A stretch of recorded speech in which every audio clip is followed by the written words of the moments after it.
እርሱ ለየካቲት በዛቲ ዕለት አይረፍ። ቅዱስ ኤፍሬም መታሰቢያው ነው። በረከቱ በዚችም ዕለት የጴጥሮስና የሶፊያ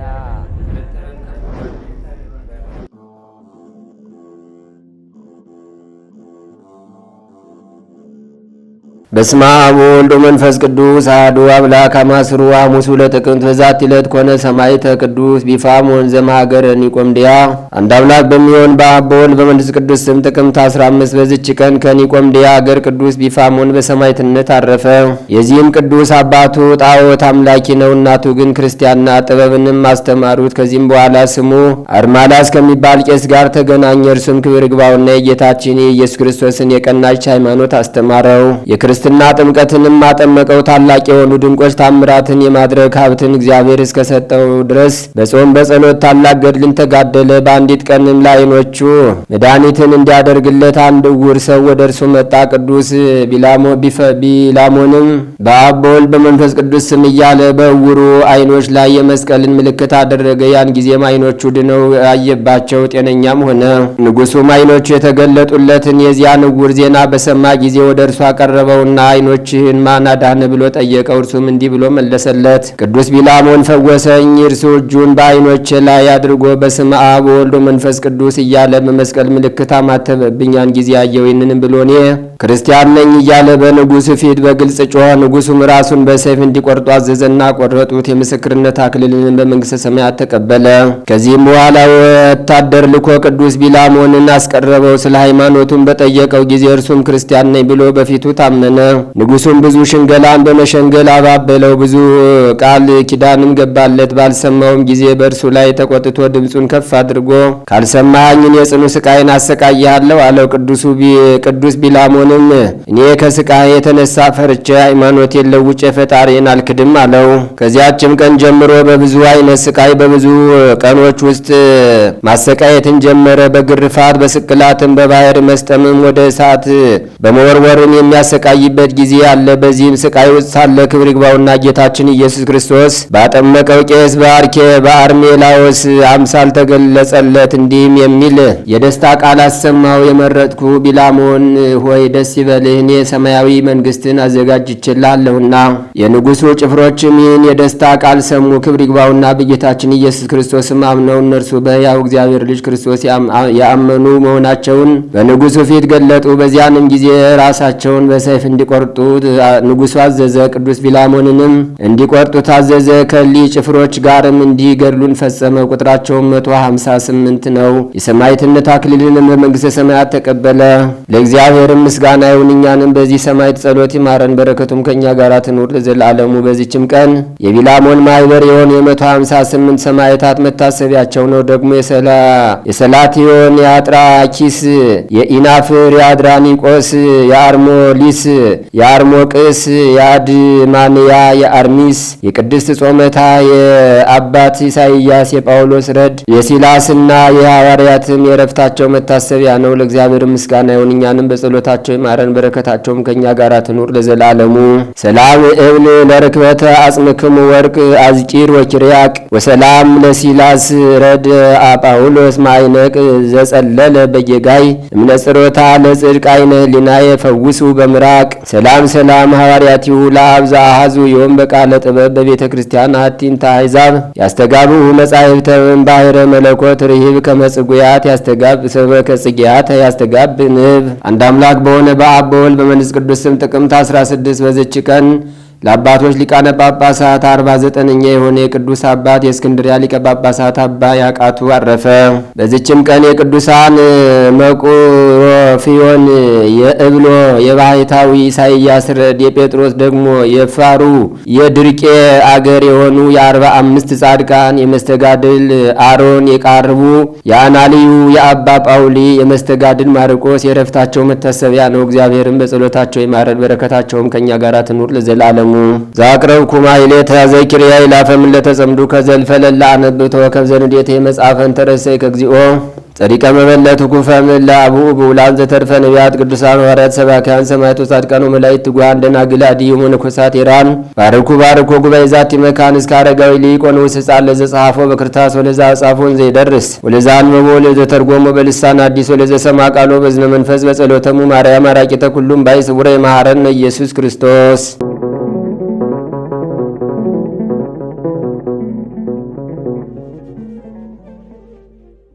ተአምሪሃ ለእግዝእትነ ቅድስት ድንግል በክልኤ ማርያም ጸሎታ ወበረከታ ወምሕረተ ፍቅር ወልዳ ያህሉ ምስለ ኩልነ ህዝበ ክርስቲያን ለዓለም ዓለም አሜን። ልመናዋ ክብሯም ለእኛ በዘላለም በእውነት ይደርብና አምላክን የወለደች በሁለቱም ወገን ድንግል የሆነች በድንጋሌ ሥጋ በድንጋሌ ነፍስ የጸናች ክብርት እመቤታችን ያደረገች ተአምር ይህ ነው። ከካህናት ወገን የምትሆን ሐና የምትባል ሚስት ያገባ ኢያቄም የሚባል ከነገደ ይሁዳ የተወለደ አንድ ሰው ነበረ። ሁለቱም እግዚአብሔርን የሚወዱ እግዚአብሔር የሚወዳቸው ደጋግ ነበሩ። በስራው ሕግ ጸንተው ይኖሩ ነበር። ሚስቱ ግን መክና ትኖር ነበር። ልጅም ስላልነበራት አዝነው ተክዘው ይኖሩ ነበር። ዕለት ዕለት ወደ ቤተ እግዚአብሔር እየሄዱ ልጅ ሰጣቸው ዘንድ በሐዘን በለቅሶ ልመናቸውን ወደ እግዚአብሔር ያቀርቡ ነበር። ከገንዘባቸውም ከፍለው ለድሆች፣ ለጦም አዳሪዎች፣ ለቤተ እግዚአብሔር ይሰጡ ነበር። እግዚአብሔርም ልጅ በመስጠት ልመናቸውን ይቀበላቸው ዘንድ በማመን ይደረግልናል በሚል ተስፋ ጸንተው ይኖሩ ነበር። ከዕለታትም በአንድ ቀን ሐና ሚስቱና ኢያቄም ወጥተው ወደ ተክል ቦታ ገቡ። ቁመውም ሲጸልዩ ርግቦች ከልጆቻቸው ጋር ደስ ብሏቸው ሲጫወቱ አይተው ልጅ ስለሌላቸው ፈጽመው አዘኑ። ከሐዘናቸውን ብዛት የተነሳ አንቀላፍተው ተኙ። ሐናም ተኝታ ሳለች በባሏ በኢያቄም እጅ በትር እንደተያዘ ያችም በትር አብባ አፍርታ አየች። ሁለተኛም እርሱ በሐና እቅፍ ከፍሬ ሁሉ የሚበላው የሌለ የሚጣፍጥ መልካም ፍሬ ተይዞ አየ። ከእንቅልፋቸውም በነቁ ጊዜ ደስ አላቸው። በምኝታቸውም ስላዩት ነገር እርስ በርሳቸው ተነጋገሩ፣ እግዚአብሔርንም አመሰገኑ። ከዚህም በኋላ ፈቃደ እግዚአብሔር ይሁን ብለው ወደ ቤታቸው ገቡ። ከዚያም በኋላ ሐና ጸነሰች፣ ጽንሷም ታወቅ። የሰጠኸኝን ልጅ ለእግዚአብሔር መባ አድርጌ እሰጣለሁ ብላ ለእግዚአብሔር ተሳለች። በጾምና በጸሎት ተወስና በፍጹም ደስታ ለድሆችና ለጦም አዳሪዎች ምጽዋትን ስትሰጥ ኖረች። ይህንን ሁሉ ስላደረገልኝ ፈንታ ለእግዚአብሔር ምን ወረት አለው ብላ በልቧ አሰበች። ለመስዋዕት የማይሆነውን ምግብ ሁሉ ከመብላት ትከለከል ነበር። ስግደትንም ታበዛ ነበር። የሰጣትንም ይጠብቅላት ዘንድ ወደ እግዚአብሔር ትለምን ልመናን አበዛች። ከ6 ወርም በኋላ የሐና ጽንሷ ታወቀ። የእሷ ዘመዶችም የባሏ ዘመዶችም በሰሙ ጊዜ ወደ እርሷ መጥተው የሕፃንነትሽን ዘመን ካሳለፈ በኋላ ስላንቺ የተደረገ ይህ የምንሰማው ነገር ምንድን ነው አሏት። መጽነሷንም ያዩ ዘንድ ማኅፀኗን ዳሰሱ። ዓይኗም የታወረ ከክብርት ሐና እናት ዘመዶች ወገን የአርሳባን ልጅ የምትሆን አንዲት ሴት ነበረች። ምንም ምን ሳይታወቃት ዓይኗ በዳሰሰች ጊዜ ፈጥና ዳነች። ብጽዕት ይገባሻል አለቻት። ዓለም ከተፈጠረ ጀምሮ እንዳንቺ በማኅፀኑ የዕውራን ዓይን የሚያበራ የለምና። ዘመዶቿም ሰገዱላት። ብጽዕት ሐናም ከአጥቢያ ኮከብ ፀሐይ እንዲያበራ በሳቸው ላይ ከበረች። ዝናዋን በየሀገሩ ሁሉ ተሰማ። ድውያን ሁሉ ሕሙማን ሁሉ እያመጡ ማኅፀኗን እየዳሰሱ ይፈወሱ ነበር። ፍጥረትም ሁሉ በማኅፀኗ ሳለ ሕሙም የፈወሰ በተወለደ ጊዜ እንደምን ያለ ይሆን አሉ። የእስራኤልም ልጆች በሰሙ ጊዜ ተሰብስበው ስለዚህ ነገር ምን እንላለን? እነሆ ኢያቄምና ሐና የእስራኤልን መንግስት አጠፋ። ሐና ጸንሳ ሳለች በማኅፀኗ ታድራለችና በእኛ ላይም ትለግስ አይደለምን አሉ። በእኛ ላይም ትነግስ አይደለምን አሉ። እሳቸውም አንዱ ይህ ያስደንቃችኋልን? ሙሴ እንደ ጻፈው በድንጋይ ወግረን እንገላታለን ኑ አላቸው። መንፈቀ ሌሊትም በሆነ ጊዜ ስሙ ገብርኤል የሚባል መልአክ ከሰማይ ወርዶ በዘመድ የከበራችሁ ኢያቄምና ሐና ሆይ ተነሱ አላቸው። ሊባኖስ ወደሚባል ተራራም ወሰዳቸው። እኛም ከአሩ የሰይጣን ወጥመድ ታድንና መፍራትንም መወደድንም የተመላች ስሟ ማርያም የምትባል በዚያ ተወለደች። ወደ ጥንት ነገራችን እንመለስና የጽንሷ ወራት በተፈጸመ ጊዜ በግንቦት 1 ቀን ከፀሐይ የምታበራ ሴት ልጅም ወለደች። የመልኳም ደም ግባት ከማርና ከሶከር ይልቅ ደስ ያሰኛል። የመዓዛዋም ሽታ ከሁሉ ይበልጣል። ዘመዶቿና ጎረቤቶቿን በሰሙ ጊዜ ፈጽሞ ደስ አላቸውና ተሰብስበው ወደ እርሷ መጡ። ወደ እርሷም መጥተው ልጇን ባዩ ጊዜ ፈጽሞ አደነቁ። እርስ በርሳቸውም እንደዚች ያለች ብላቴና ከቶ አይተን አናውቅም ተባባሉ። ጸጋ እግዚአብሔርን በእርሷ አድሯልና የእግዚአብሔር ብርሃን በሰውነቷ ሁሉ ተመልቷልና። ከኢያቄምና ከሚስቱ ከሐና ጋርም ደስ እያላቸው የእግዚአብሔርን ቸርነት እየተነጋገሩ 7 ቀን ተቀመጡ። ያችን ብላቴና ስሟን ማርያም አሏት። ይኸውም የእግዚአብሔር ስጦታ ማለት። 7 ቀንም በፈጸሙ ጊዜ በፍቅር ወደ የቤታቸው ገቡ።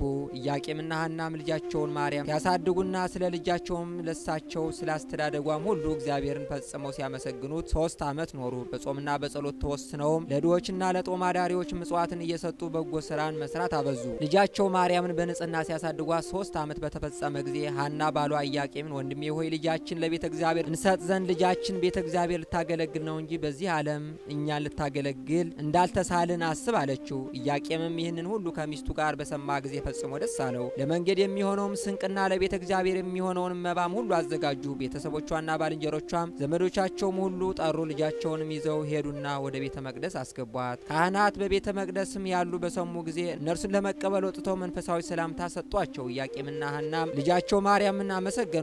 በአንብሮተ እጅም ፈጽመው ባረኳት። እግዚአብሔር ሐዘናቸውን በእውነት ተቀብሏልና ቸር በምትሆን በዚች ልጅም ደስ አሰኝቷቸዋልና አሏቸው። እመቤታችንም ለእግዚአብሔር ለእናትነት የተመረጥሽ ንዑድ ክብርት ሆይ ፍቅር ይገባሻል አሏት። ታቅፈውም ይዘው በታኅሳስ 3 ቀን በእግዚአብሔር ፍቅር ወደ ቤተ መቅደስ አስገቧት። ልመናዋ ክብሯ ለዘላለም በእውነት ይደርብን።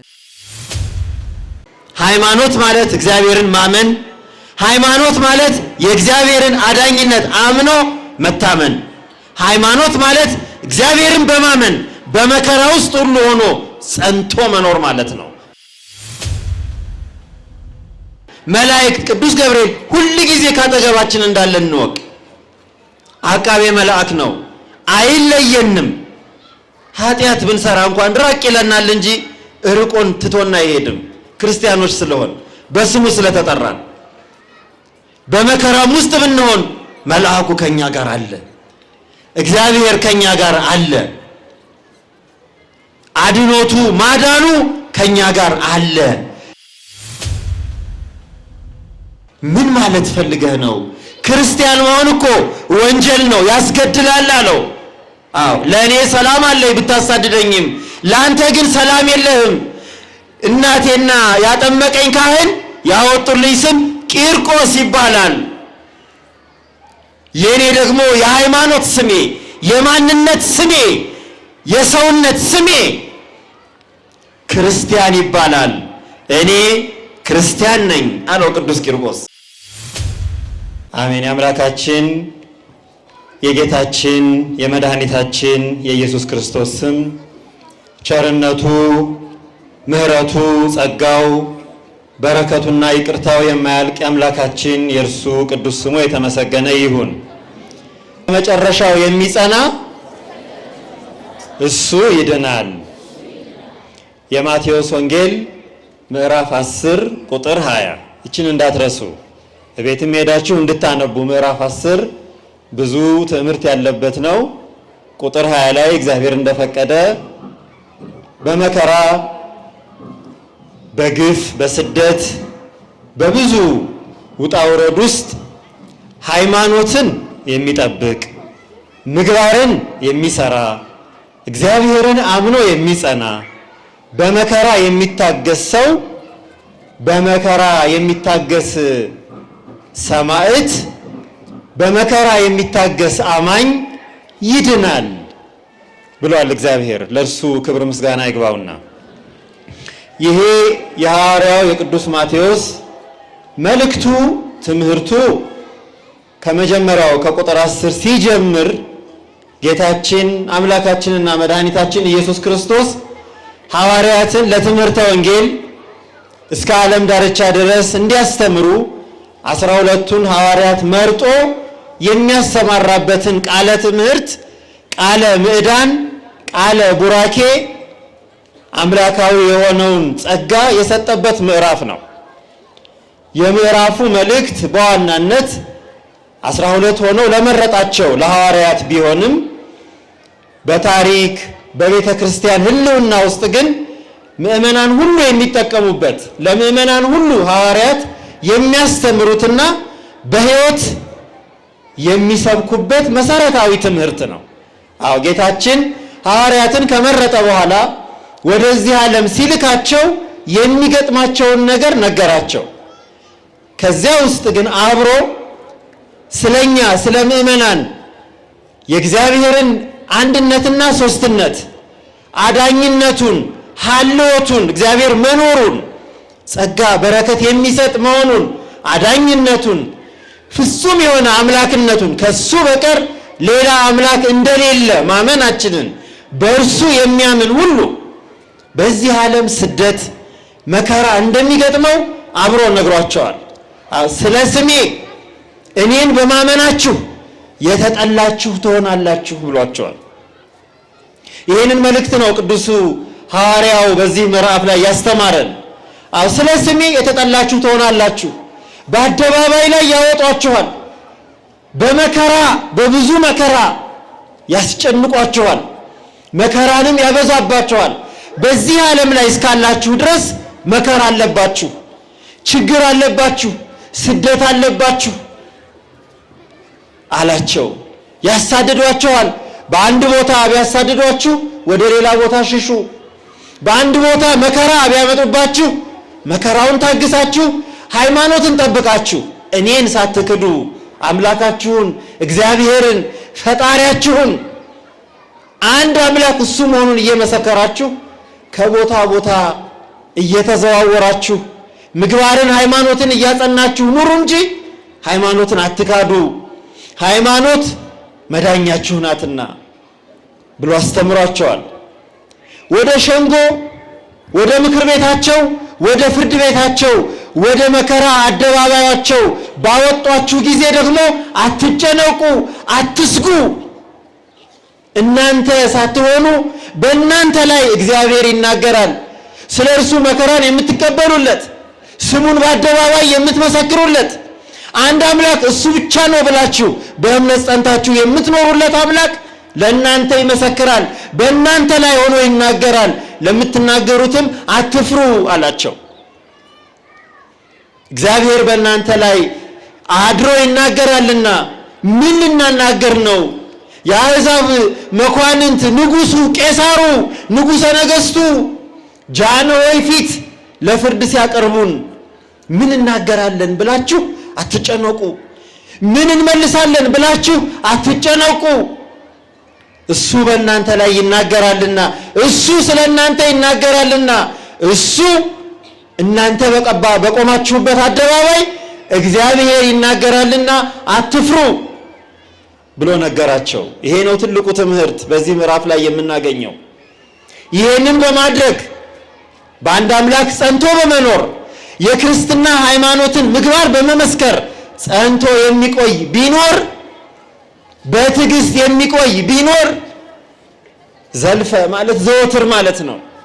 በየቀኑ ትላንት ሌላ ዛሬ ሌላ ሰው ሳይሆን፣ ጠዋት ሌላ ማታ ሌላ ሰው ሳይሆን፣ ጠዋትም የተናገረውን ማታ የሚደግም ዘተናገረ በነግ ዘይደግም በሰርክ፣ በጠዋት የተናገረውን በማታ የሚደግም የማያወላውል እምነት ጸጋ ያለው እሱ ይድናል። እግዚአብሔር አዳኝነት የመልአኩ ቅዱስ ገብርኤል ተራዳይነት ማለት ረዳትነት እንደሚራዳ ሊቃውንት አባቶቻችን በዚህ ዓለም ላይ ይላሉ። ቅዱስ ሆኖ ጽድቁን ያለ መላእክት እርዳታ የጨረሰ የለም። ሰማዕት ሆኖ ሰማዕትነቱን ያለ መላእክት እርዳታ የጨረሰ የለም። መነኮስ ሆኖ የምንኩስናውን ተጋድሎ ያለ መላእክት እርዳታ የጨረሰ የለም። ምእመን ሆኖ የሃይማኖት ጽናቱን ያለ መላእክት እርዳታ የጨረሰ የለም። በየቀኑ አቃቢያነ መላእክት ከጎናችን አድርጎ እግዚአብሔር እኛ እናያቸውም እንጂ ሁሉንም ክርስቲያን የሚጠብቅ መልአክ ዘወትር ልኳል። ያለ መላእክት እርዳታ የሚኖር ክርስቲያን የለም። ሁል ጊዜ መላእክት ከኛ እርዳታ ጋር ናቸው። የምንመሰክረው ምስክርነት የስለት ምስክርነታችን ስለትም ባይሆን በየቦታው በየጊዜው የሚገጥመንን አደጋ የምናውቀውንም የማናውቀውንም ጠብቀው የሚያሳልፉን የእግዚአብሔር መላእክት ናቸው። የእግዚአብሔር መላእክትን እርዳታ ተራዳይነቱን በግልጽ በአደባባይ እያዩት፣ አረማውያን እያዩት፣ ትምክተኞች እያዩት ወርዶ ያዳነበት ተራዳይነቱን የገለጸበት ቅዱስ ቂርቆስ ገና 3 ዓመት ሳይሞላው የ2 ዓመት ከ9 ወር ልጅ እያለ እናቱ ጋር ተሰዶ በሄደበት የእግዚአብሔርን ማዳን በእሳት ውስጥ ያዩበት ቅዱስ ቂርቆስና ቅድስት ኢየሉጣ የዳኑበት ቀን ነው። ስናከብር ዛሬ የእኛን እድለኝነት ተመልከቱ። የእግዚአብሔርን አዳኝነት፣ የመልአኩን ተራዳይነት፣ የቅዱሳንን የእምነት ጽናት ዋጋ ነው ዛሬ የምናከብረው። እኛ አምነን የምንጸና በእምነት ጸንተን ብንቆም የእግዚአብሔርን አዳኝነት፣ የመልአኩን ተራዳይነት ሁል ጊዜ ከኛ ጋር መሆኑን የምንመሰክርበት ቀን ነው ዛሬ። መከራ በክርስቲያኖች ላይ ብናበዛ የክርስቲያኖችን አምላክ ክርስቲያኖችንም እናሸንፋለን ብለው 12 ክንድ 6 ሜትር እስኪ እንግዲህ ለኩ በህሊናችሁ 6 ሜትር የሚንቀለቀል እሳት ድምፃ ለጽህርት ከመነጎድጓደ ክረምት የእሳቱ ወላፈን 6 ሜትር ሲንቀለቀል የሚንፈቀፈቀው የጋኑ ሽሮ እንኳን ቤት ስትንፈቀፈቅ አንዳንዴ ፈንጠር ይላል አይደለም ሰው? እንደ ክረምት ነጎድጓድ የሚንፈቀፈቅ በርሚል ውስጥ በመጣል ክርስትናን እናጠፋለን፣ ክርስቲያኖችን እንሰርዛለን ብለው የተነሱ አላውያን ነገስታት እነሱ ጠፉ። መከራና ስቃይ ያበዙባቸው ሰማዕታት ያው ሶርያውያን በትውልድ መከራ የተቀበሉ በግብጽ ኢትዮጵያ ውስጥ ይከበራሉ። ቅዱስ ቂርቆስና ኢየሉጣ ተመልከቱ፣ አይገርምም? ሮማውያኑ ግን መከራ አብዦች ጠፍተዋል። ቅድስት ኢየሉጣ ቅዱስ ቂርቆስ የሚባል ልጇን ይዛ የተሰደደችው ሶሪያ፣ አገሯ ሶሪያ ነው። የአሁኗ ሶሪያ ሳትሆን ትልቅ ሶሪያ ነበር። አሁን ሶሪያ ተቆራርጣ ሊባኖስ፣ ዮርዳኖስ፣ ፍልስጤም፣ ብዙ ደግሞ ወደ ቱርክ ሄዷል፣ ብዙ ወደ ኢራቅ ሄዷል። ትልቅ ሶሪያ የሚባል በጣም አምባገነን ነገስታት የነበሩበት የአሶር ንጉስ አግ የተባለ ለረጅም ዘመን የገዛት አረድ አንቀጥቅጥ የተባሉ እብሪተኞች የነገሱባት ትልቅ ሀገር ነበረች ሶሪያ። በኋላ ደግሞ በሮማውያን ስር ሆነች። ትልቁ ሀገር በሮማውያን በግሪክ ተሸነፈችና በሌላ ሀገር ስር ሆነች። የዚች ሀገር ተወላጅ አንጌቤን የተባለች አገር ሳለነ ቂርቆስ አንጌቤና ይሉታል ሊቃውንት። አንጌቤን የተባለች አገር ተወላጅ ናቸው ቅዱስ ቂርቆስና ቅድስት ኢየሉጣ። በዚያ ሀገር የሮሙ ንጉስ አንድ አዋጅ አወጀ። በዚያች ሀገር ለሚኖር መኮንኖች ሁሉ እንዲያስፈጽሙ አንድ አዋጅ አወጀ። በሀገር በኔ ግዛት ውስጥ አንድ ክርስቲያን እንዳይኖር፣ በሙሉ ክርስቲያን የተባለን አጥፉ። ክርስቲያን ሆኖ የተገኘ ወንጀል ቢኖርበት ባይኖርበት፣ ወንድ ቢሆን ሴት ቢሆን፣ ሀብታም ቢሆን ድሃ ቢሆን፣ ከየትም ሀገር የመጣ መጻተኛም ቢሆን ተወላጅም ቢሆን ክርስቲያን የሆነ ሁሉ እንዲጠፋ አዋጅ አወጀ። ክርስቲያኖች ይጥፉ ብሎ። እንግዲህ ወንጀሉ ምንድን ነው? ክርስቲያን መሆን። ዛሬም እንዲህ አይነት ነገር አለ። ክርስቲያን መሆን የሚያሰድድበት ሀገር አለ። ክርስቲያን መሆን ቤተ ክርስቲያን የሚያስፈርስበት ሀገር አለ። ከቤት የሚያስፈልስበት፣ ከቀዬ የሚያሳድበት፣ የሚያፈናቅልበት ጊዜና ሰዓት አለ ዛሬ። እነዚህ እናትና ልጅ ይህን አዋጅ በታወጀ ጊዜ ፈሩ። ወደ ወንጌላዊው ቃል ተመለከቱ። ወደ ማቴዎስ ወንጌል ምዕራፍ 10 ተመለከቱ። ማቴዎስ ሐዋርያው የጌታችንን ትምህርት እንዲህ ብሎ ዘግቦላቸዋል። ስለ እኔ የተጠላችሁ ትሆናላችሁ፣ በስሜ ያሳድዷቸዋል፣ በአሕዛብ መካከል ክርስቲያን በመሆናችሁ መከራ ይበዛባቸዋል። ስለዚህ በአንድ ሀገር ቢያሳድዷችሁ ወደ ሌላ ሀገር ሂዱ የሚለውን ቃል ሰሙ። ከማቴዎስ ከቅዱስ ማቴዎስ 230 ዓመት በኋላ ነው የኖሩት እነዚህ ቅዱሳን። ስለዚህ ይህ ሕፃን እናቱን ምን አላት? እናቴ አባቶቻችን በወንጌል እንዲህ ብለው አስተምረዋል፣ መከራ ሲያበዙባችሁ ሽሹ ብለዋል። አንዳንድ ጊዜ እስኪ እንሽሽ፣ ሌላ ሀገር እንቀይር፣ ከዚህ እንውጣ ብሎ እናቱን መከረ። እናቶቻችን የሃይማኖትን ጣዕም የእግዚአብሔርን ስም ለልጆቻቸው ከሕፃንነት ጀምረው ሲግቱ ሲያስተምሩ ልጆቻቸው መልሰው መምህራኖቻቸው ይሆናሉ። እናቶች ቀላል እንዳይመስላችሁ። እግዚአብሔርን የሚፈራ የቅድስት ኢየሉጣ ምስጋና በኋላ ደግሜ ያነሳዋለሁ።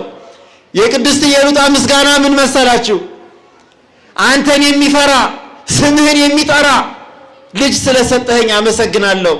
እንዲህ ብሎ ለማመስገን እናት ልጇን በእግዚአብሔር ፍቅር ማሳደግ ያስፈልጋል።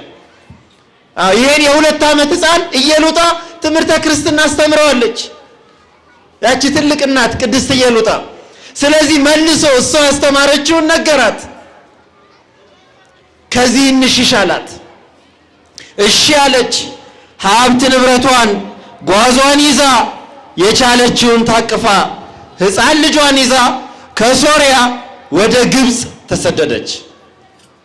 ወደ ግብፅ ሀገር ተሰዳ ግብፅ መኖር ጀመረች። በግብፅ ሀገር ከሶሪያ የከፋ እስክንድር የተባለ ንጉሥ ነበር። አሁንም የዚያ የትልቁን የቄሳሩን ንጉሥ ትእዛዝ የሚያስፈጽም እንደውም ጭራሽ ምን አድርጎ ነው የጠበቃቸው? በሀገሩ ያሉትን ክርስቲያኖች ግማሹን አስሮ ግማሹን ገድሎ ነው የጠበቃቸው። ኢየሉጣና ቅዱስ ቂርቆስ ግብፅ ሲደርሱ በኋላ አመለካከታቸው፣ አምልኳቸው፣ አስተሳሰባቸው ክርስቲያን መሆኑን ሲያውቁ የሀገሩ ሰዎች ለእስክንድሮስ ከሰሷቸው። አረ ሌላ ክርስቲያን ደግሞ ተሰዶ ከሶሪያ መጥቷል፣ ደግሞ ሌላ አዲስ ክርስቲያኖች መጥተዋል ብለው ለእስክንድሮስ መኮንኖች ከሰሱ። ወደ ንጉሱ አቀረቧቸው። ወደ ንጉሱ ባቀረቧቸው ጊዜ ማነሽ አንቺ? ማን ትባያለሽ? ሃይማኖትሽ ምንድነው? ብቻ አይደለም ጥያቄው።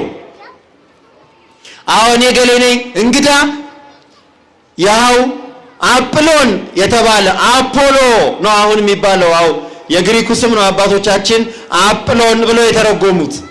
አፖሎ የሚባል ከዘጠኙ ፕላኔቶች አንዱ ለአፖሎ ጣዖት ትሰግጃለሽ ብለው ጠየቃት። ለአፖሎ ትሰግጃለሽ? ለአጵሎን ይሄው ከፊትሽ ቆሟል አጵሎን የተባለው አምላክ፣ እስኪ ስገጂልሽ አላት። አይ እኔ ክርስቲያን ነኝ። እስኪ አንድ ላይ በሉ፣ እኔ ክርስቲያን ነኝ በሉ እስኪ። አዎ ይሄን የሰማዕታቱ ቃል፣ እኔ ክርስቲያን ነኝ፣ የማምነው አምላክ ሰማይና ምድርን የፈጠረ የሚታየውንና የማይታየውን ሁሉ ያስገኘ አንድ አምላክ ነው እንጂ ዓይን እያለው የማያይ፣ ጆሮ እያለው የማይሰማ፣ እጅ እያለው የማይዳስስ ደረቅ ድንጋይ አላመልክም። አምላኬ ኢየሱስ ክርስቶስ ነው፣ ሃይማኖቴ ክርስትና ነው፣ አልሰግድም አለችው። አይገርምም? ይሄ ቃል የማን ቃል ነበር? መጀመሪያ የጌታችን በኢየሉጣ ላይ አድሮ የተናገረው፣ በሚፈሩት በሚወዱት ላይ አድሮ የሚናገረው፣ የነገስታትን ግርማ ሞገስ እንዳይፈሩ የሚያደርገው የእግዚአብሔር መንፈስ ነውና እንዳለው መድኃኒታችን ኢየሱስ ክርስቶስ በአደባባይ ባቆሟችሁ ጊዜ ምን እንናገራለን ብላችሁ አትፍሩ ብሏል። አለመፍራት ብቻ ነው የክርስቲያን ግዴታ። ጀግንነት፣ አርበኝነት ብቻ ነው የክርስቲያን ግዴታ። አልፈራችሁም። የንጉሱ ግርማ አላስፈራትም። የጣዖቱ ቁመት አላስፈራትም። የጣዖቱ ቁመት 8 ሜትር ነው። ከዚህ አሁን እኛ ካለንበት ቤተክርስቲያን ጉልላት ከፍ ያለ ነው። ጥቁር ጣዖት ነው። ክሊዮፓትራ ነበረች ያቆመችው። አልፈራችሁም። የጣዖቱ ካህናት አላስፈሯትም። በቃ ትዕግስቷም ሃይማኖቷም ሕይወቷም ክርስቶስ ነውና እኔ የማመልከው ኢየሱስ ክርስቶስን ነው፣ ሰማይና ምድርን የፈጠረ በደሙ የገዛኝ ያዳነኝን አምላክ ነው። አጵሎን ለኔ ምኔ ነው አለችው ኢየሉጣ። ከዚያ በኋላ ዞር ሲል ሕፃን ልጅ አላት። ምንሽ ነው? ልጄ አንተስ ምን ትላለህ? ማነህ? ስምህ ማን ነው አለው። የኔ ስም አለ ቅዱስ ቂርቆስ። አስደናቂ እኮ ነው የእግዚአብሔር ቤተሰቦች። የኔ ስም ክርስቲያን ነው አለው። አጵሎንን፣ እስክንድርን፣ ጣዖታቱን የጣዖቱ ካህናት ባሉበት ስሜ ክርስቲያን ይባላል አለው። ምን ማለት ፈልገህ ነው? ክርስቲያን መሆን እኮ ወንጀል ነው፣ ያስገድላል አለው። አዎ ለእኔ ሰላም አለኝ ብታሳድደኝም፣ ለአንተ ግን ሰላም የለህም። እናቴና ያጠመቀኝ ካህን ያወጡልኝ ስም ቂርቆስ ይባላል። የእኔ ደግሞ የሃይማኖት ስሜ፣ የማንነት ስሜ፣ የሰውነት ስሜ ክርስቲያን ይባላል። እኔ ክርስቲያን ነኝ አለው ቅዱስ ቂርቆስ። እስክንድሮስ ተናደደ፣ ተበሳጨ።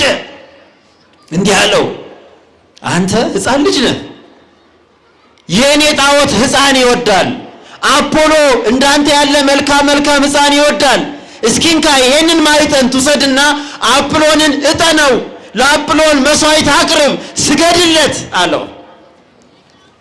ሞኞችና ግብዞች የሚያመልኳቸውን ጣዖት የሚመስሉ ጆሮ እያላቸው የማይሰሙ፣ ዓይን እያላቸው የማያዩ፣ እጅ እያላቸው የማይዳስሱ ጣዖትን የሚያመልኩ እነሱ ራሳቸው የማይሰሙ ናቸው። አንተ ሞኝ ነህ፣ አንተ ግብዝ ነህ፣ አንተ ደረቅ ነህ። እንዴት አንተ የፈጠርከውን ታመልከዋለህ? ራስህ የሰራኸውን ለምን ትሰግድለታለህ? አንተ ላቆምከው ለምን ትቆምለታለህ? ይልቁንስ ሰማይና ምድርን የፈጠረ በደሙ ዓለምን ያዳነ ክርስቶስን ብታመልከው አይሻልህምን? አንተ ላቆምከው መስዋዕት አላቀርብም፣ አንተ ላቆምከው እኔ አልሰግድም አለው ቅዱስ ቂርቆስ።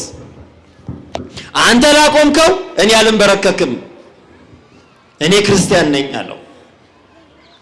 በዚህ ጊዜ ዙሪያውን ያሉትን ሰዎች እያነሳችሁ 50 ጊዜ ድንጋይ ላይ ፈጥፍጡት አለ። ሕፃኑ እሰሩት፣ ግረፉት። እንዴት ይህ ሕፃን በከረሜላ መታለል ሲገባው፣ በመጫወቻ መታለል ሲገባው እንዴት ይሄን ይናገራል አለ። ቅዱስ ቂርቆስ መለሰለት፣ እኔ አይደለሁም የምናገርህ አለው። አያችሁ፣ ትምህርቱ ተመለሰ። እኔ አይደለሁም የምናገርህ፣ በእኔ ላይ የሚናገርህ የፈጠረህ አምላክህ ነው። እሱም ብትሰማው ያዋጣሃል። ክርስቶስ ይባላል፣ ኢየሱስ ይባላል፣ መድኃኔ ዓለም ይባላል፣ አማኑኤል ይባላል። አብ ወልድ መንፈስ ቅዱስ። የፈጠረህን አምላክ ክደኸዋል። የሚናገረው የእግዚአብሔር መንፈስ ነው፣ እኔ አይደለሁም አለው። በአንተ ፊት ቆሜ ስናገር እኔ እመስልሃለሁ፣ በእኔ ላይ የሚናገረው ግን መድኃኒቴ ኢየሱስ ክርስቶስ ነው አለው። እሱም ብትሰማ ያዋጣሃል አለው። የእግዚአብሔር ቤተሰቦች የክርስቶስ ትምህርት፣ የመድኃኒታችን የጌታችን የኢየሱስ ክርስቶስ ትምህርት በእነዚህ ቅዱሳን ላይ ታየ። በአደባባይ ባቆማችሁ ጊዜ አለ ክብር ይግባውና መድኃኒታችን፣ እናንተ ስለምትናገሩት ነገር አትፍሩ። የ3 ዓመቱን ሕፃን ልጅ፣ በእኛ ጊዜ የ3 ዓመት ሕፃን ልጅ አሁን ቤታችሁ ያለ ሕፃን ልጅ በ3 ዓመቱ ሀሁ ጨርሷል? ይናገራል? አይናገርም። ቅዱስ ቂርቆስ ገና 3 ዓመት አልሞላውም። 3 ዓመት አልሞላው። ለእስክንድሮስ አስደናቂ መልስ መለሰለት። ቅዱስ ያሬድም በዜማው ሕፃን ንዑስ ዘይፈራ ትእዛዘ ንጉሥ፣ ትንሹ ሕፃን ንጉሥ የማያስፈራው ወጸና በመንፈስ ቅዱስ፣ በመንፈስ ቅዱስ የጸና ያለው ለዚህ ነው። የእግዚአብሔር ቤተሰቦች እኛ የሚጠበቅብን አባቶቻችን የነገሩንን እምነት በእኛ ልብ ውስጥ የዘሩትን የሃይማኖት ዘር አብቅሎ አሳድጎ በጽናት መተርጎም ነው፣ በሕይወት መተርጎም ነው። ቅዱስ ቂርቆስ አደባባይ ላይ ቆሞ ይሄን ሲመሰክር፣ ይሄን ሲናገር የሚከሱት ሊያስሩትና ሊገርፉት የተዘጋጁት እየፈሩ ይንቀጠቀጡ ነበር። ብዙ መከራ ደረሰባቸው። ከዚያ በኋላ ይልቁንም ሰይፍ አውጥቶ ቆራርጦ ሊጥለው ሰይፉን ወረወረ ይላል እስክንድሮስ። ሰይፉን ሲወረውር ቅዱስ ቂርቆስ ጋር እናቱ ኢየሉጣ ጋር ሳይደርስ ተመልሶ ራሱን ወጋው። ያን ጊዜ ለእስክንድሮስ ተብረከረከ፣ ደሙ ፈሰሰ። ልሞት ነው አድኑኝ አለ። እነዚሁ ሰማዕታት መከራ እንዳይሆንብን ብለው ደግሞ ስም እንዳይሆንብን ብለው አዳኑት፣ ፈወሱት። የሚገርማችሁ አምባገነኖች አይፈወሱም፣ እብሪተኞች አይፈወሱም። ክፉዎች፣ በክፉ ስራ የጸኑ ሰዎች ምንም መከራ ቢደርስባቸው አይፈወሱም። ፈርዖን እንደዚያ ነበር። ሙሴ 10 ጊዜ ተአምር ቢያሳየው 10 ጊዜ አልተፈወሰም። መፈወስ ይችል ነበር። ከበቀይ ባህር ስጥመት ይድን ነበር። የግብፃውያንንም የበኩር ሞት እንዳይሆን ማድረግ ይችል ነበር። ግን እብሪተኛ ነው፣ ደካሞች ናቸው፣ አይፈወሱም። ናቡከደነጾርም እንደዚሁ ነበር። ሄሮድስም እንደዚሁ ነበር። ክፋታቸው ፈውሳቸውን እንዳያገኙ ይከለክላቸዋል። ስለዚህ ብዙ መከራ ብዙ ተአምር በፊቱ ቢደረግም መመሪያው ነውና ክርስትናን ማጥፋት አልተመለሰም ለእስክንድሮስ። ይልቁንም ለሌላ አስከፊ አደገኛ ላለው መከራ እንዲዘጋጁ አደረገ። ምን አዘዘ? በጣም ትልቅ የሆነ ብረት ድስት እንዲመጣ አደረገ። ትልቅ 2 ሰው መቀቀል የሚችል ብረት ድስት። በደንብ አድርጋችሁ ስሙ። ቀላል ያለ ተአምር እንዳይመስላችሁ። 2 ሰው መቀቀል የሚችል ብረት ድስት አምጡልኝ አለ። በአደባባይ ዓለም ሁሉ እያየ ክርስቲያኖች ሲቃጠሉ አዳኝ እንደሌላቸው እንዲታወቅ አደባባይ ላይ አለ። ያ ትልቅ ብረት ድስት በሀገሪቱ አሉ የተባሉ ጎረምሳ፣ ትላልቅ ጡንቻ ያላቸው ሰዎች ትላልቅ ግንዴላ እንጨት እያመጡ እየቆሰቆሱ ብረት ድስቱ ላይ እሳት እንዲለቁ አዘዘ።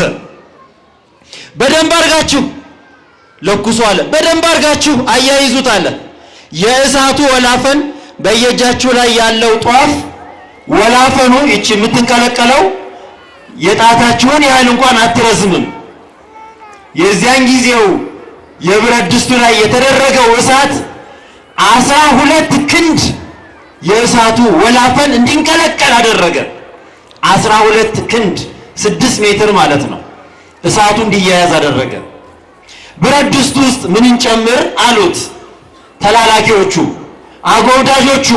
አለ መቼም የተላላኪ ይቻለም ብዙ የምጠፋው በተላላኪ ነው። የክፉዎች ተላላኪ መሆን የከፋ ነው። ምን እንጨምር አሉት። ጥሩ መጀመሪያ ውሃ አድርጎ አለ። ውሃው ሲፈላ ሙጫ ሲወራጩ ሲፈራገጡ እንደ ልባቸው እንዳይወራጩ መከራቸው እንዲጸና ሙጫ አድርጉበት፣ ዝፍት አድርጉበት አለ። የሚያጣብቅ ሙጫ ጨምሩበት። ጨምረናል አሉ።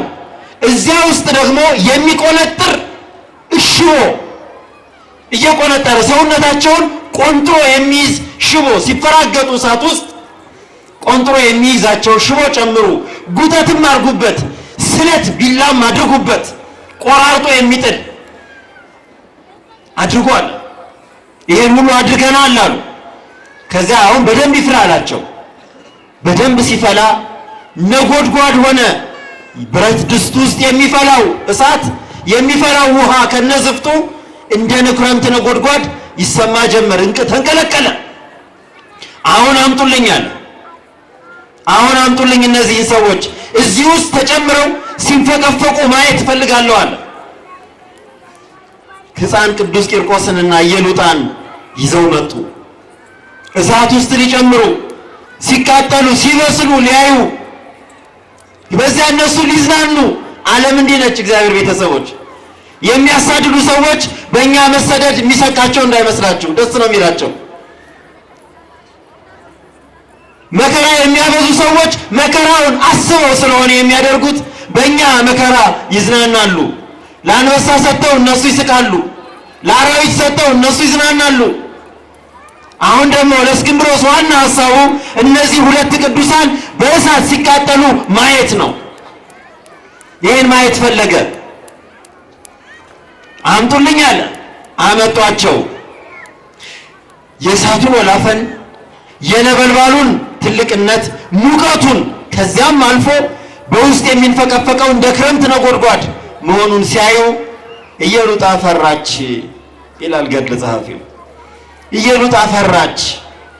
አረ ከዚህስ ይቅርብን፣ የዚህ ሰውዬ ሃይማኖት ብናምን ይሻላል፣ እንካድና እንመን፣ ይቅርብን ልጄ አለችው ኢየሉጣ ሕፃኑን ቂርቆስን። ቅዱስ ቂርቆስ ምን አላት? ሁላችሁም የምታውቋት ሁላችሁም የምትዘምሯት አናንያ አዛርያ ሚሳኤልን ያዳነ አምላክ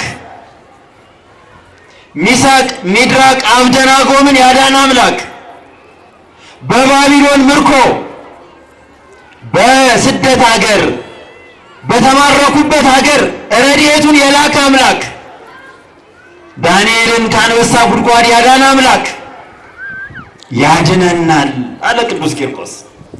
አናንያን ያዳነ፣ አዛርያን ያዳነ፣ ሚሳኤልን ያዳነ አምላክ ያድነናል። ያድነናል ማለት ሃይማኖት ነው። የእግዚአብሔር ቤተሰቦች እግዚአብሔር ያድነናል ብሎ ማለት ትልቁ ሃይማኖት ነው። እግዚአብሔር መኖሩን የሚያምን ሰው እግዚአብሔር አለ፣ በዚህ ሰማይና ምድርን የፈጠረ አምላክ አለ ብሎ የሚያምን ሰው እግዚአብሔር ያድናል ብሎ ማመን አለበት። አዎ ቅዱስ ቂርቆስ እናቱን ምን አላት? እናቴ አትፍሪ፣ አናንያን፣ አዛርያን፣ ሚሳኤልን ያዳነ አምላክ ውእቱ ያድነን፣ እሱ ያድነናል አለ።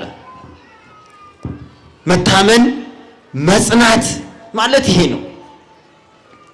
እስከ መጨረሻው መጽናት፣ እስከ መጨረሻው ጸንቶ ቆሞ መገኘት ማለት እንደ ቅዱስ ቂርቆስ ነው። እናቱ ፈራች። አይ ይቅርብን አለች። ደግማ አረ ይቅርብን ልጄ አለች። አሁንም ሌላ ምሳሌ አመጣ። አዎ ኢዮብን ያዳነ፣ አብርሃምን ያዳነ፣ ይስሐቅን ያዳነ፣ ያዕቆብን ያዳነ፣ እስራኤልን ያዳነ፣ ሙሴን ባህር ከፍሎ ያሳለፈ፣ እስራኤልን በምድረ በዳ 40 ሌሊትና 40 ቀን ሙሉ 40 ዓመት በምድረ በዳ እስራኤልን ያዳነ አምላክ፣ እስራኤልን የመገበ አምላክ፣ ከጠላቶቻቸው ሁሉ ያዳነ አምላክ ያድነናል። ነቢያትን ያዳነ፣ አባቶቻችንን ያዳነ አምላክ ያድነናል አላት። አልተመለሰችም። አረ ይቅርብን፣ ይሄ ነገር ያስፈራል፣ እስኪ ተመልከተው ድምፁን፣ እዚህ ውስጥ ገብቶ ማን ይድናል አለችው። እዚህ እሳት ውስጥ፣ እዚህ የሚንቀለቀል ማዕበል ውስጥ፣ እነዚህ ሰዎች ክፋት ውስጥ፣ ጉጠቱ፣ ሽቦ፣ ስለቱ፣ ሙጫው፣ ውሃው እዚህ ውስጥ ገብቶ ማን ይድናል ልጄ? ኧረ ያድን፣ ግድ የለህም አንድንም። ከዚህ በኋላ ይላል ገድሉ እንዲህ ብሎ ጸለየ። አባቶቻችንን በምርኮ ያዳንክ አምላክ፣ እስራኤልን በባህር ያሳለፍክ አምላክ አንድ ነገር አድርግልኝ። አዎ ዛሬ ቅድም ስለት ይነገራል። አንድ ነገር አድርግልኝ አምላኬ ብሎ ያ ሕፃን ልጅ በደል የሌለበት የ3 ዓመት ሕፃን ልጅ ወደ እግዚአብሔር ወደ ስሉስ ቅዱስ አብ ወልድ መንፈስ ቅዱስ የማምንህ በአንተ የምመካብህ አምላኬ ሆይ አንዲት ነገር አድርግልኝ አለ። ምን አድርግልኝ አለ መሰላችሁ? እናቴን መልስልኝ፣ እናቴን አሳምንልኝ አይደለም ያለው። ትደነቃላችሁ የእግዚአብሔር ቤተሰቦች። በሲኦል ካለው እሳት ትንሿን አሳይልኝ አለ። አይገርማችሁ? ከሲኦል እሳት ከሃዲያን የሚገቡበት፣ አረማውያን የሚገቡበት፣ እነዚህ እሳት አንድደው የሚያቃጥሉን ሰዎች ከሚገቡበት እሳት ትንሽ አሳይልኝ። አይን ጨፍኖ በመግለጽ ቅጽበት ያህል፣ የቅጽበትን ግማሽ ያህል ከሲኦል እሳት አድን አሳይልኝ። እናቴ የሰማዩ እሳት እንደሚበልጥ፣ እነዚህ ሰዎች የሚቃጠሉበት እሳት እንደሚበልጥ፣ ብንክድ የምንቃጠልበት እሳት እንደሚበልጥ ካወቀች ትመለሳለች። ጌታ አምላኬ ይችን ብቻ ለምንሃለሁ፣ እኔ አልክድህም። እኔ እናቴ ብትፈራም አልክድህም። አናንያና አዛርያ ሚሳኤል አንድ ነገር አሉት ናቡከደነፆርን በትንቢተ ዳንኤል ምዕራፍ 3 ላይ አንድ ነገር አሉት። አዎ ንጉሥ ሆይ አንተ ካነደድከው እሳት፣ አንተ ካቀጣጠልከው መዓት እንደሚያድነን እግዚአብሔር እናምናለን፣ ባያድነንም ግን እግዚአብሔርን አንክድም አሉት። እምነት ማለት ይሄ ነው የእግዚአብሔር ቤተሰቦች። እግዚአብሔር ያድናል። እግዚአብሔር ፍጹም አምላክ ነው። እግዚአብሔር ብቻ ነው አምላክ፣ ሌላ አምላክ የለም። እሱ ፈቃዱ ቢሆን ያድነኛል። ባያድነኝ እንኳን የእሱን አምላክነት አልክድም። ፈቃዱ ሊሆን ይችላል ለእሱ መቃጠሌ፣ ፈቃዱ ሊሆን ይችላል ለእሱ መሰየፌ፣ ፈቃዱ ሊሆን ይችላል ይህ ዓለም ቋሚ አይደለም ወደ እሱ ጠርቶኝ ይሆናል ብለን ማመን ነው የሚጠበቀው እንጂ እግዚአብሔርን አልክድም አለ። አናንያና አዛርያ ያሉት እግዚአብሔር እንደሚያድነን እናምናለን። ዛሬ ባያድነንም ግን አዳኝነቱን ስለሆነ የምናምነው እግዚአብሔርን አንክድም አሉት። ቂርቆስም ይሄንን አለ። እግዚአብሔር እንደሚያድን እናምናለን። ዛሬ እንድቃጠል ፈቃዱ ከሆነ ግን ለሱ ክብር ይሁን እንጂ እሱን አልክድም። ለሱ ክብር ይሁን እንጂ እሱን ትቼ ሌላ አላመልክም። ስለዚህ አብ ወልድ መንፈስ ቅዱስ ስሉስ ቅዱስ ሆይ ለእናቴ ከሲኦል እሳት ትንሿን አሳይልኛል። ከዚያ በኋላ ሰማያት ተከፈቱ። የሲኦልን እሳት በጨረፍታ አሳያት። ኢየሉጣ ወዲያው ምን አለች? ቅድስት ኢየሉጣ ልጄ እኔ የምልህ ከሲኦልና ከዚህ አንጻር ሳስተያየው ይሄ እኮ ጤዛ ሆነ አለች። ይሄ እኮ በረዶ ነው፣ ያንኛው መከራ ነው። እሳቱ የማያባራ ይሄ ይጠፋል፣ ያኛው አይጠፋም። ትሉ የማያንቀላፋ ይሄንኛው ይጠፋል፣ ያንኛው ትል አይተኛም።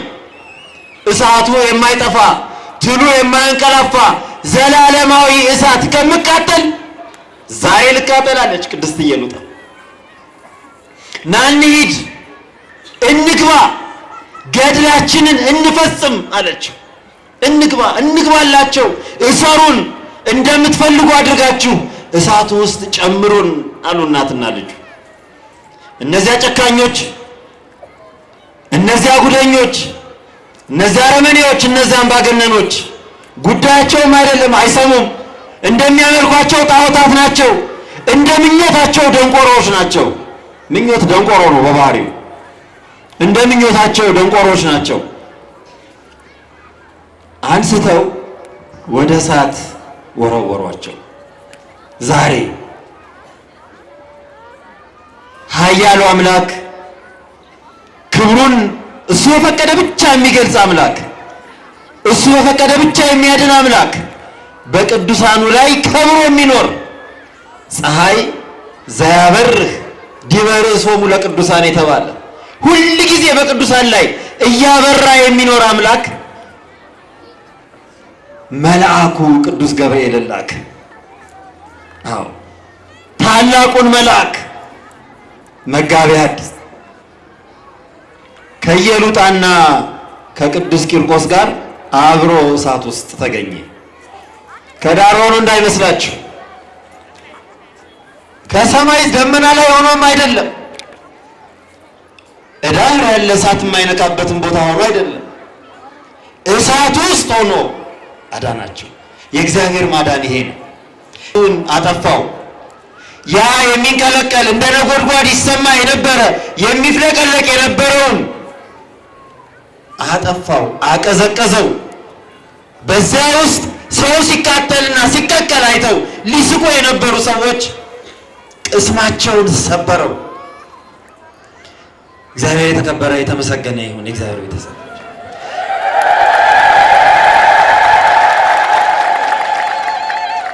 የእግዚአብሔር አዳኝነት በመልአኩ በቅዱስ ገብርኤል እንደዚህ ሆኖ ተገለጸ።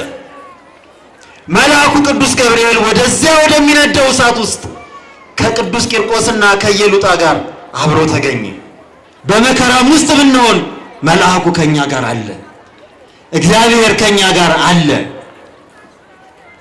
አድኖቱ ማዳኑ ከኛ ጋር አለ። ከኛም እንደው የሚጠበቀው ጸንቶ በእምነት ቆሞ መገኘት ብቻ። የጸና ይድናል። እስከ መጨረሻው የጸና ምን ይሆናል? እስከ መጨረሻው የጸና እስከ መጨረሻው የጸና አይበቅ። ከዚህ ሌላ እምነት የለም። በእምነታችን በሃይማኖታችን እንጽና። ይሄ ትልቅ ምስጢር ነው። እግዚአብሔር ያድነናል፣ አዳኝ ነው ብለን በእርሱ እንመን። ቅዱስ መልአኩን ልኮ ቅዱስ ቂርቆስንና ኢየሉጣን ያዳነ አምላክ ዛሬም ሀገራችን ኢትዮጵያን ቅድስት ተዋሕዶ ሃይማኖታችንን እኛን የእሱ ስም የተሸከምን በስሙ የተጠራን ክርስቲያኖችን ሁሉ ያድነን፣ ከመከራ ሥጋ ከመከራ ነፍስ ይጠብቀን። መልአኩን ልኮ ያዳን አምላክ ያድነን። ወስብሐት ለእግዚአብሔር። አምላካችን መድኃኒታችን ኢየሱስ ክርስቶስ የሰማነውን በልቡናችን ይጻፍብን፣ ከቅዱሳን ረድኤት በረከት ያሳትፈን። ሰላም ያሳደር አምላክ ሰላም ቀን ያውለን። አቡነ ዘበሰማያት ይትቀደስ ስምከ ትምጻእ መንግሥትከ ወይኩን ፈቃድከ በከመ በሰማይ ከማሁ በምድር ሲሳየነ ዘለለ ዕለትነ ሀበነ ዮም ወኅድግ ለነ አበሳነ ወጌጋየነ ከመ ንሕነኒ ንኅድግ ለዘአበሰ ለነ የታበአነ እግዚኦ ውስተ መንሱት አላ አድኅነነ ወባልሐነ እምኩሉ ኩይስ መዚአከ ይእቲ መንግሥት ኃይል ወስብሐት ለዓለመ ዓለም። በሰላመ ቅዱስ ገብርኤል መልአክ ወእግዝእትየ ማርያም ሰላም ለኪ ድንግል በሕሊናኪ ወድንግል በሥጋኪ እም እግዚአብሔር ጸባኦት ሰላም ለኪ ብሩክት አንቲ እምአንስት ወብሩክ ፍሬ ከርሥኪ ተፈሥሒ ፍሥሕት ኦ ምልዕተ ጸጋ እግዚአብሔር ምስሌኪ ሰአሊ ወጸልይ ምህረታ በፍቅር ወልድኪ ኢየሱስ ክርስቶስ ከመ ይሥራይ ለነ ኃጣውኢነ ተማኅፀነ ብኪ ኦ ተወካፌ ንስሐ ወሰራይ ኃጢአት ኢየሱስ ክርስቶስ ስረይ ኃጢአትየ ወኃጢአተ ኩሉ ሕዝብ ከማይሠራ ኃጢአት እግዚአብሔር ይፍታ። ንቁ ሚዲያ ለተመልካቾቹ ከሚያደርሳቸው ዕለታዊ ሳምንታዊና ወርሃዊ ዝግጅቶች መካከል የየዕለቱን ስንክሳር ወርሃዊና ዓመታዊ የቅዱሳን ገላትና ድርሳናትን በኢትዮ ማህበር የዩቲዩብ ቻናል ያቀርባል። የየዕለቱን ስንክሳር ባሉበት ሆነው በማድመጥ እንዲሁም ወርሃዊና ዓመታዊ የቅዱሳንን ዜና ሕይወታቸውን በማድመጥ ከቅዱሳኑ በረከትና ረድኤት እንዲያገኙ ንቁ ሚዲያ የሁል ጊዜ ምኞቱ ነው። በየዕለቱ የሚለቀቁ ዜና ቅዱሳንን ላይክ፣ ሼርና ሰብስክራይብ በማድረግ አገልግሎቱን ይደግፉ። ንቁ ሚዲያ ርቱ የቤተ ክርስቲያን ልሳን